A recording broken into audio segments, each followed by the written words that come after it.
On that. Now let's take a look at a sad but also very relevant story. The death of Bob Collymore is still making headlines. Yesterday there were spreads upon spreads on all the dailies surrounding his death, and of course the expectations for Safaricom. Now the new development, well, not really new, but of course the recent development is that Michael Joseph has been appointed in the interim capacity. Now on the Daily Nation it tells us Collymore's last ride, Safaricom's new era, of course, and on the Standard we have pictured the relatives, friends who are in mourning at Lee Funeral Home. Bob Collymore cremated, Michael Joseph returns to Safaricom. Now it's a two-pronged type of headline whereby you're looking at the demise of one and of course the reawakening of another era of sorts as they try to figure out who's going to be taking over Safaricom. Now I'll start with you, Ms. Koki, on this one. What do you feel about the coverage? I think he came and went too fast for me. Yeah. Even though it has been almost I looked at Twitter and he was tweeting 3 days ago, and then, he's just come and gone and he's cremated. And there's, for Africans, we have all these things about, rituals, how you inter somebody. So for us, it's a bit... drastic, and but then again the replacement is almost immediately, which is another issue, his body is barely cold, and we are already going to the next. But I guess that's how corporate world works. I don't know. That is actually how corporate works. For Africans, okay, I know he wasn't African, but for us we need time.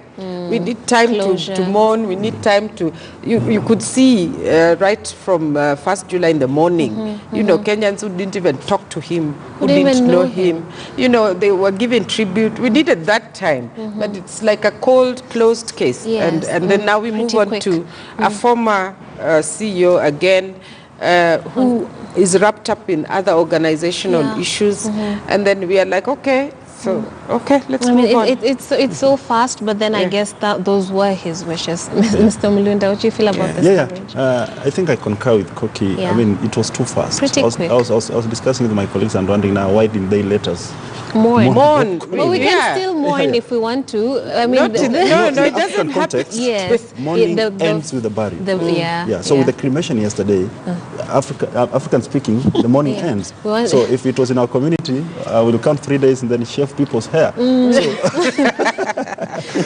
But anyway, back to the story. The coverage has been very good and comprehensive. Only there's been a lack of critique. We've been all praises. I mean, projecting a perfect CEO, a man who never made mistakes and all that. But it's always good. We know in African society we always avoid saying negative things on people who departed. But then it would just be good to read a story now. I mean, what he was not able to do, or the other side of him. Perhaps the good he did outshone maybe the bad. And then on on Michael Joseph coming back, for me it was a shock.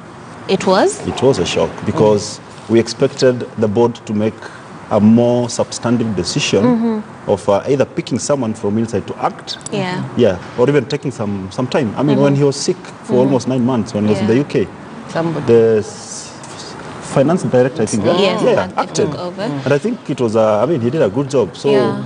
And his tenure had been expended for 1 year, so it just indicates the kind of trust they had in this man. Even though he was not in the best health condition, they wanted him to keep at it. And perhaps also the name has a lot to do with it. I think what he's saying is when there is jurisdiction, lack of distinction in jurisdiction, you're a board member. And then you kind of come back to be a CEO. And yet when Bob was unwell, we had a capable Kenyan who was running Safaricom. I mean, it's contradictory in a way. I feel that, I'm not an expert in business, it might have to do with the shares dipping after Bob's death. Not really, because myself, I'm in business. And you saw even the share would have dipped on the death of Bob Collymore. Yes. Because this is the guy who's been running Safaricom. And if you were to compare Bob Collymore tenure and Michael Joseph. There's been so much progress during Bob Collymore. Yes, he's the guy who sorted the quality issues at Safaricom, the call droppings and all that. And he's the guy who's really taken like M-Pesa very much global, and in fact, you know, those other services, Lip and M-Pesa and all that. So when you bring him back, are you voting a no confidence vote to the others? Well, it's an interim capacity. So yes, interim, but it says a lot. It says a lot. And one of the things, while I mean, appreciate even person at the Media Council of Kenya, we worked very closely with the Safaricom. Both in terms, they were big sponsors for the annual Journals of the Year award, the ICT category. They supported trainings on financial journalism. So the people we have worked closely a lot, and I think media gave him the best in terms of space and whatever they could.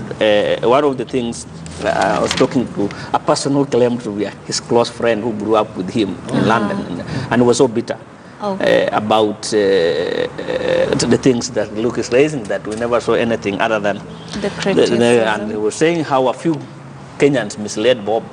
Oh, really? And made him even divorce with the first wife. You know, he was so bitter and saying, if you guys knew with that club of Kenyan friends you are talking about, and I mean, he was so bitter. But away from that, yes.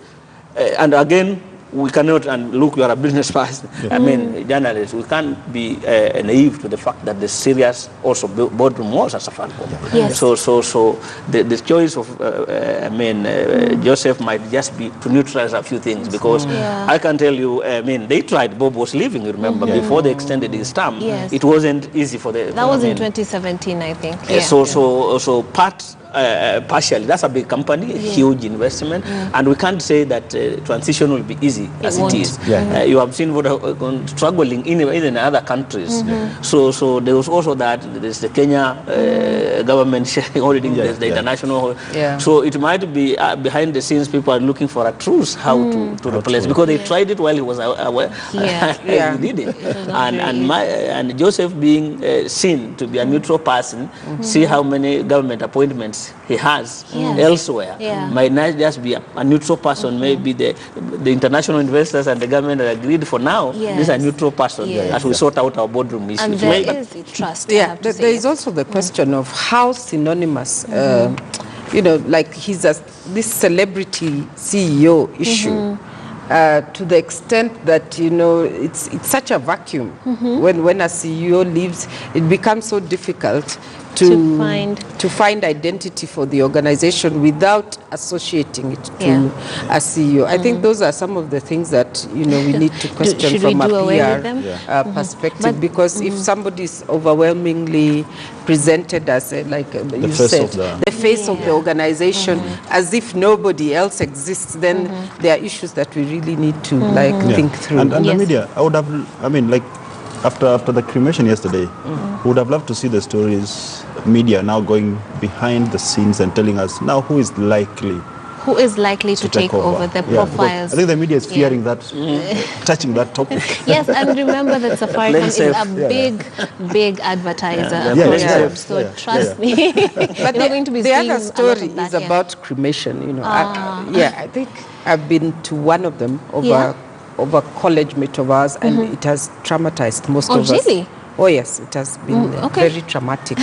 So I think that the idea of cremation, you know, that's another story that maybe the media needs to tackle. It has been told, I think, on an angle where they did profile the guy who he has cremated over 8,000 people at Kariako. If you want to see that story, it's on the Standard Digital. And he tells his story, why he loves the job, the stigma he faced at the beginning. But of course, it's a very interesting angle to see the person behind all the cremations that are happening. And he actually says that there are more people who are turning for cremation, more African people. I would think we need to, I just buried an uncle on Saturday who has stayed in a mortuary for almost 7 weeks because of a burial dispute at home. And staying with the person in the mortuary, and you are just there, you never, you know, it's traumatizing also. So we need also to start thinking about this quick whatever burial or whatever, because much as is African, like what you said. But I looked at our family when we were, the 7 weeks we were waiting with our uncle in the mortuary. It was not easy for outside the expenses.